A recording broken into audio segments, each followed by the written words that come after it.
Adventures in time and space. Told in future tense.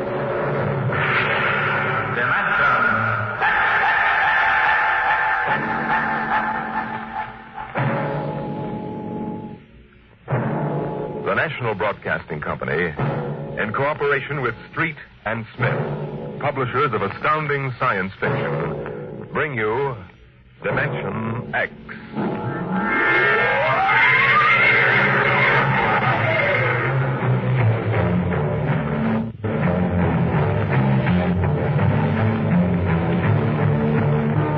I doubt that anywhere on Earth there's a man or a woman or a child who doesn't know the name Wayne Crowder.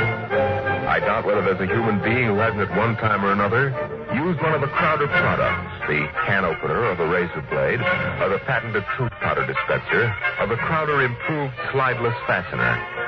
There's a fortune in such products, and Wayne Crowder was the man to squeeze that fortune out, penny by penny. And he did. And in the magazines which write about men of business, he was described as a man of ice and stone and ink and steel. No warmth, and a heart to pump blood, not feel human emotion. But he took some of his money and he built himself a towering skyscraper. And he placed his private office at the very peak. And he built a battery of buttons into his desk so that when he wanted something, all he ever had to do was press a button. And like genies springing out of the bottle, the proper personnel would come running. Yes, Mr. Crowder. Get me my engineer. Yes, sir. Right away, Mr. Crowder. Mr. Crowder wants his engineers at once.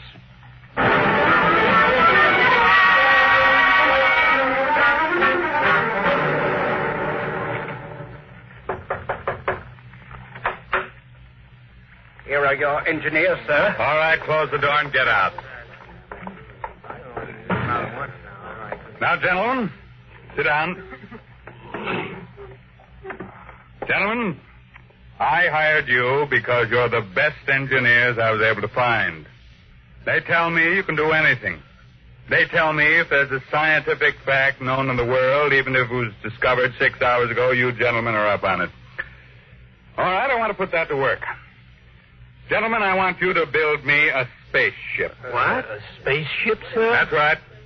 I've decided that I'm going to be the man who gives space flight to mankind.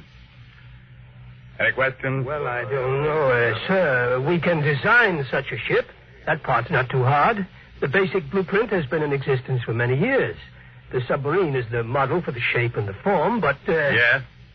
But we have no way of providing the motor to power such a ship. When the ship's ready to fly, there'll be a motor. Sir, I don't like to contradict you, but you see, scientists have been searching for a motor power for spaceships for decades now without success. You'll have a ship, but we can't lift that ship from the Earth's surface. That is, not to the point of free flight, at any rate. Mr. Crowder, you see, you'll be spending millions of dollars, hundreds of millions, perhaps, for nothing. What's your name? Phillips, sir. You're fired. What? Go down to the cashier and draw your pay and get out. But, Mr. Crowder... Get out. Nobody who works for me thinks of how much something costs. We use money. We don't let expense provide a rationalization for not beginning a project. Phillips, what are you waiting for? Get out.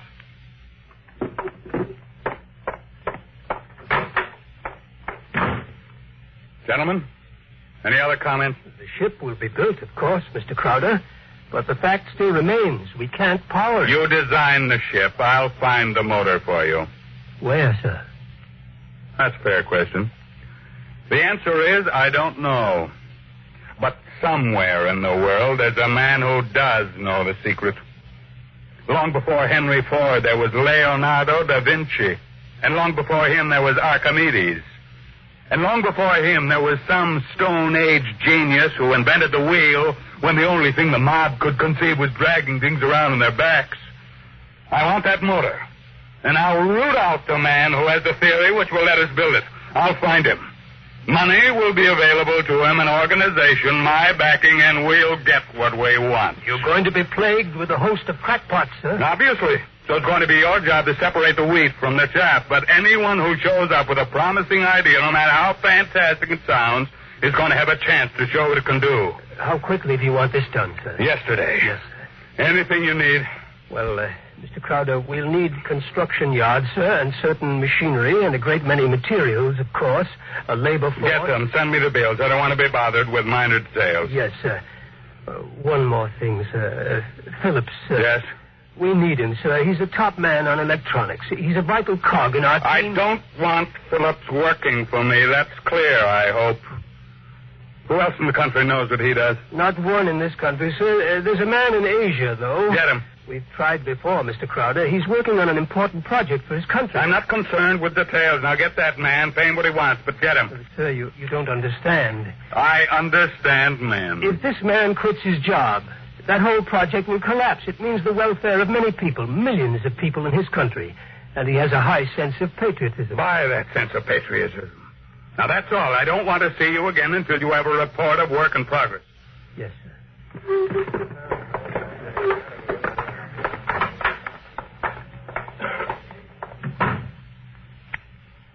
Yes, Mr. Crowder. There's a man named Phillips going to draw his pay. I want 2 company policemen to meet him at the cashier's office and escort him from there directly off the premises, and I want them to be emphatic about it. Yes, Mr. Crowder. And notify the newspapers, the television, and the radio networks, periodicals, and the scientific journals that I'll receive the press in my office this afternoon at 3:30. I have an important announcement to make.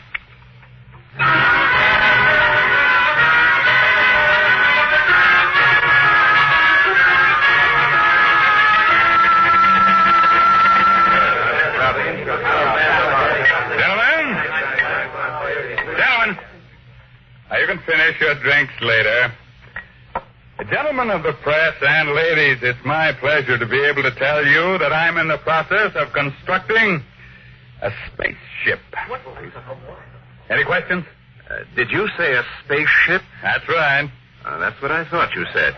I knew the drinks weren't that strong. Yeah. I expected it might be something of a shock to you all. Mr. Crowder, is this spaceship under construction now? It is. Well, according to your plans, is it intended for interstellar flight or merely for flight between planets? This is a beginning only, and my intentions are quite modest. I expect the ship to be able to pursue a course between Earth and Mars or between Earth and Venus. For the present, any longer trips are not contemplated. You've solved the problem of motor force, then? No, I haven't. But what sort of... You mean you don't have any means of propulsion for the spaceship? That problem is not solved as yet. It will be. That's why I called you in this afternoon. I want you to announce that I have $100,000 in cash waiting for the man or woman who first brings me the basic idea for such a motor. That's all I have to say for now. Finish your refreshments, ladies and gentlemen. I'll let you know from time to time how things go. Mr. Crowder, one more question, please. Yeah. Do you have a name for the spaceship yet? No, not yet. Then let me suggest one. Yeah? Crowder's Folly. Quiet, all of you. Quiet! What is your paper? The Daily Times, sir. Inform the company police that under no circumstances is any representative of the Daily Times ever to be allowed on company property again.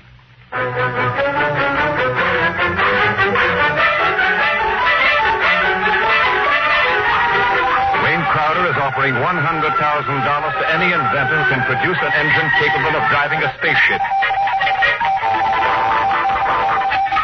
Wayne Crowder is offering $100,000 to any inventor who can produce An engine capable of driving a spaceship.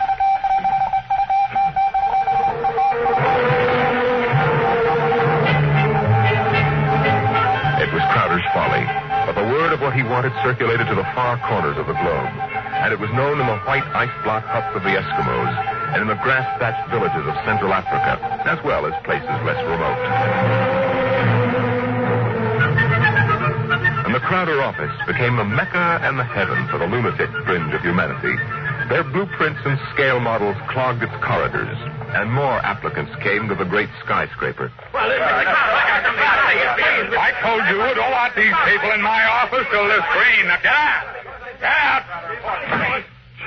Every time I open that door, they surge in like a tidal wave. I have a progress report for you, sir, on the construction of the ship. Go ahead. I've spent $13 million for the yards, the equipment, including 3 gantry cranes, several dozen presses, thousands of dies, and so forth. Go on. We had 12,000 people working for us directly, not including subcontractors and their labor force. What about the ship?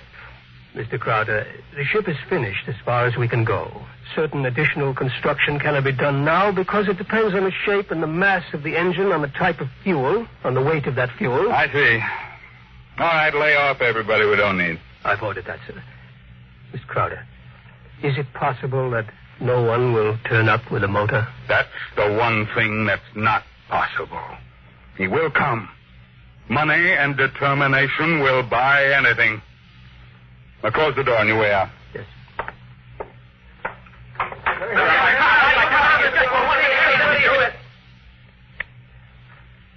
Order the proper department to put a name on the forward end of the ship. I want letters in pure gold 1 foot high. The name of the ship is Crowder's Folly. Get it done today.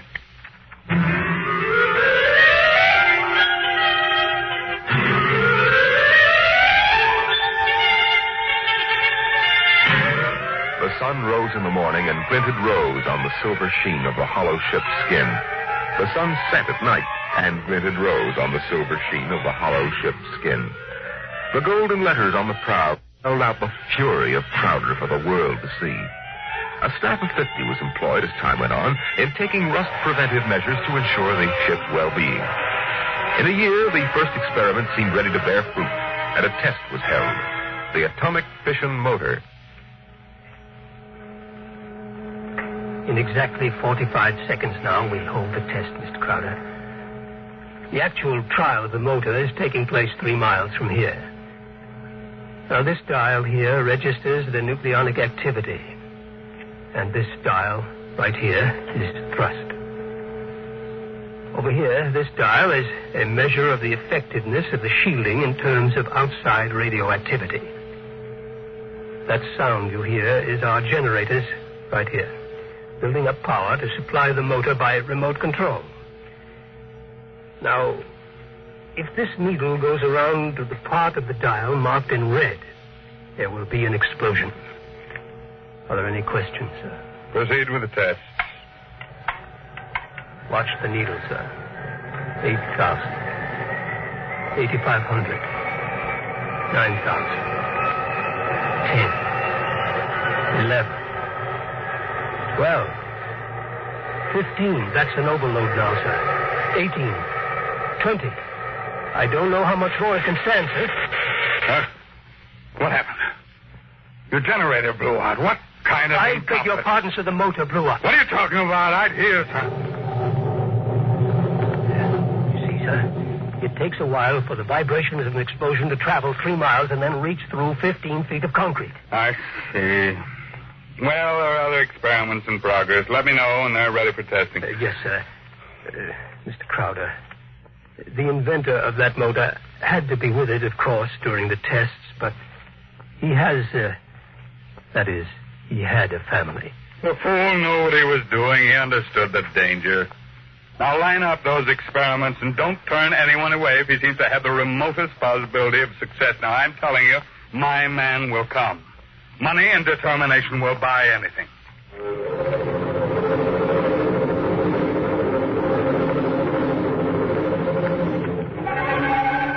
And strangely enough, Crowder was right. Because one day there came to his office a stranger, a small man. He looked even smaller in that tremendous room. He was an unusual visitor in that he carried no briefcase fat with blueprints, schematics, or formulae. He was unusual in that he neither blustered, cowered, nor deferred to his host. Oh, he was a pleasant little stranger, bird-like of eye and movement, bright and smiling. Mr. Crowder, my name is Wilkins. I can power that ship you want. So? Of course, what I have in mind won't be anything like that meaningless heat for you. What? Well, Rocket, my motor requires a difference here in my head. It so happens that I'm presently supporting half a dozen people who make the... None of them have been successful. What makes you think your idea will work? Simple enough. The common magnet. What? Electromagnetism. Utilization of the force of gravity, or its opposite in this case, countergravity. Thank you very much. If you'll forgive me now. Just a moment, Mr. Crowder. There's one thing more. This. I've seen pieces of metal before, thank you. How high from your desk would you say I'm holding it? I'm very sorry, Mr. Wilkins. Do you want to leave or do you want to be escorted out? This will only take a second, sir. How high from your desk would you say I'm holding this piece of metal? A foot and a half. And if I let go, then in less than a second, a fraction of a second, it should fall to your desk. Now, look, I don't want the surface of that desk marred. But will it be? You see, I have let go of the metal, is that right? What good Lord. Many seconds ago, it should have crashed to the desk, am I right? This is incredible. Well, if you want to speak to me anymore, I'll be right outside. But it hasn't fallen. That's right, sir. It hasn't fallen. Floats in the air. That's right, sir. It floats in the air. How do you do it? Well, why don't you call your engineers and ask them? I'll wait outside. Get me my engineers immediately.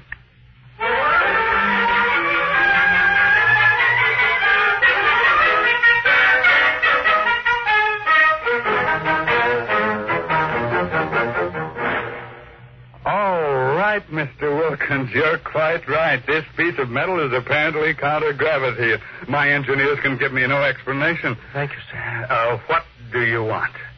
I want to build a spaceship using this material. No great expenditure, 1/100th of the cost your behemoth sitting out there in your building yard, and 3 other things.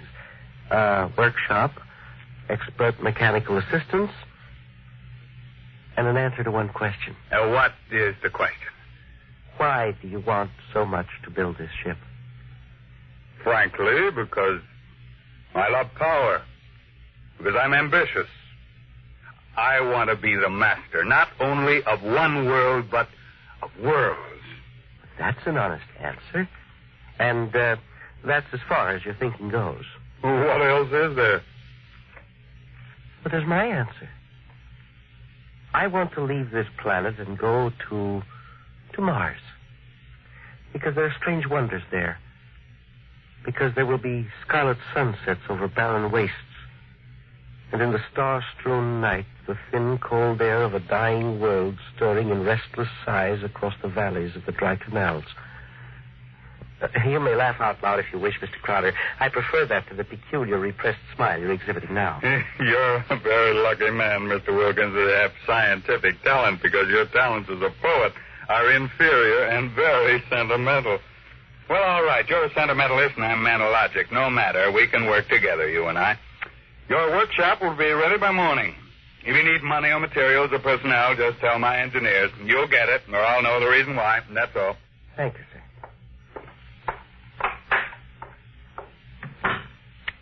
Get me my engineers.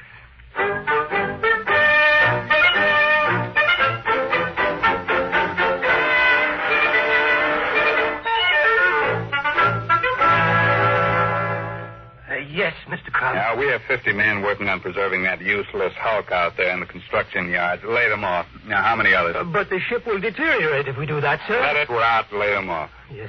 Now, how many other employees are still working for us on the project? About 3,000, sir, including the people working on experimental motors. Get rid of them. But, sir... Get rid of them. Well, Mr. Crowder, I never thought you'd drop this project. You were so adamant on it. I'm not dropping anything but dead wood.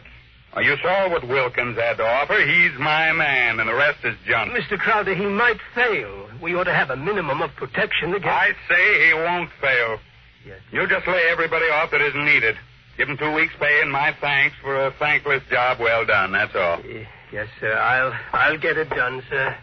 What, a year's work? Yes, and 10 years or 20 years, now do the same thing. That's why you're an engineer and I'm an executive.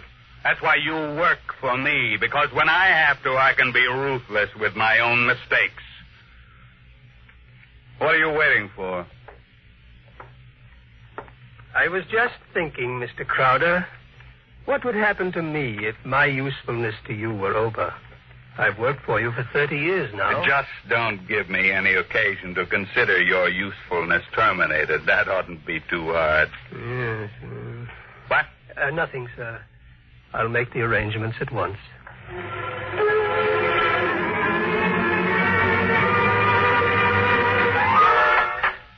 Who are you? What do you want? I tried to stop him, sir. Well, speak up, man. My name is Jarvis Ashtree. I am an electronics expert. Oh, yes, I remember. You're the, Asian. Well, come in. Do you want me, sir? Never mind. Just stay outside. Close the door behind you. Yes, sir. Sit down, Vizushtolim. Thank you, no. I want to give you a gift before I leave. Oh, you leaving? I thought we still needed you. I resigned. Well, I'm sorry to hear that. I'm told you're a good man. I want you to understand what's behind this gift. I was working on a power project in my country which would have meant a tremendous rise in the standard of living for millions of my people. I was unable to resist the money you offered. Had you resisted, even more money would have been forthcoming. I placed no limit on your worth to me. I understand. But you see, I did not come without a sense of guilt, because there was no one in my country who could take my place. I would assume that. And now I discovered that what I did was for nothing. The spaceship on which I worked is being dismantled. That's right. So I have been corrupted by you at a whim. I think you have too much power, sir. I think you use your power for evil, selfish purposes. Selfish, yes. Only sentimentality is evil. I think otherwise. And so, in order that you shall not corrupt anyone else, I have this gift for you. Here you are, sir. Oh. And just one more shot for good measure, to make sure you are really dead. Good.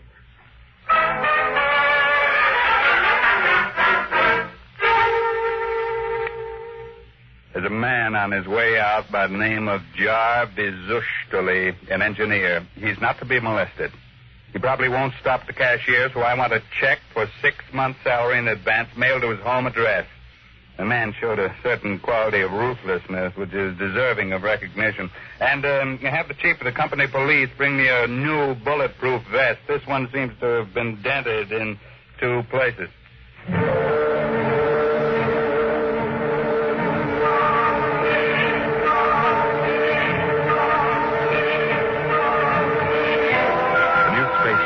According to Wilkins' plans, as executed by Crowder's engineers, was finished within 4 months.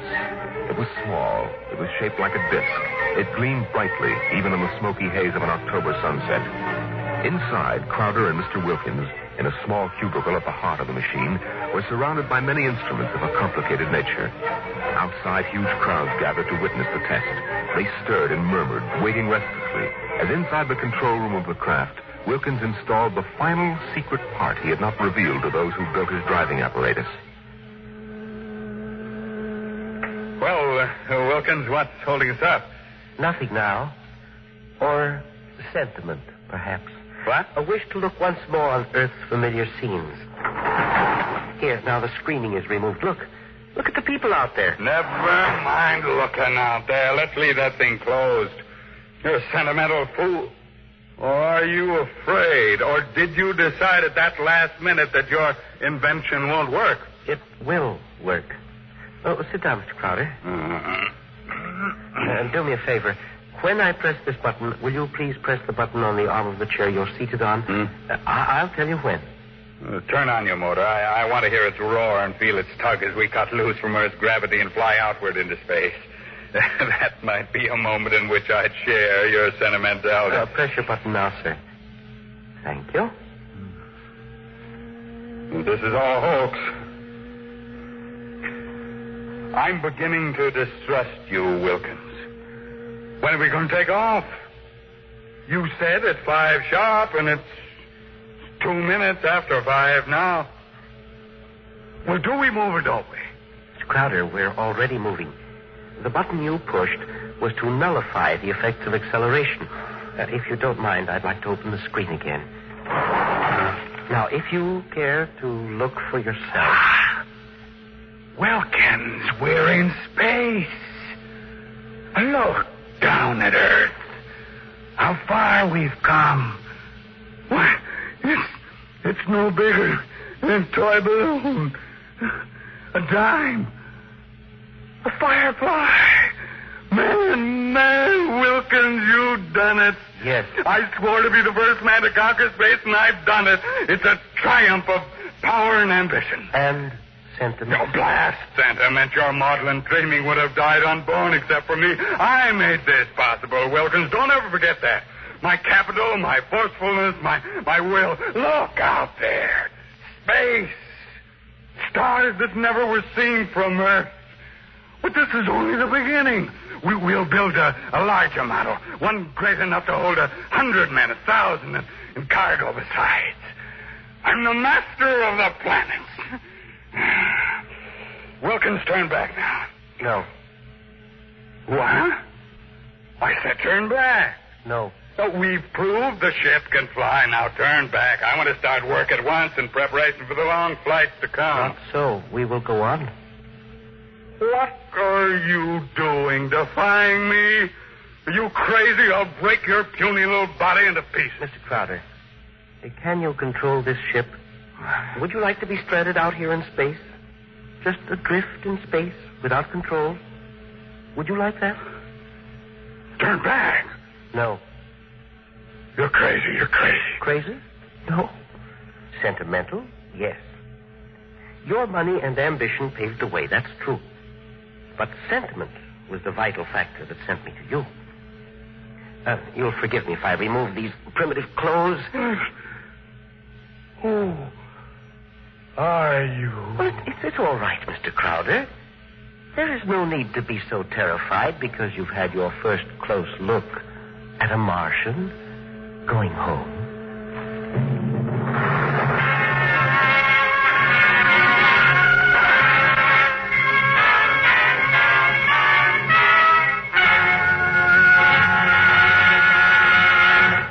You've just heard another adventure into the unknown world of the future. The world of...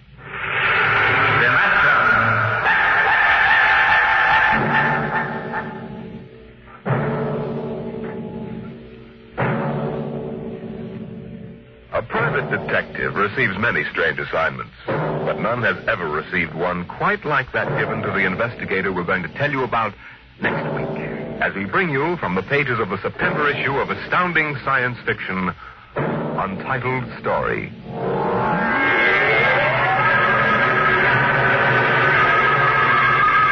Dimension X is presented each week by the National Broadcasting Company in cooperation with Street and Smith, publishers of the magazine Astounding Science Fiction.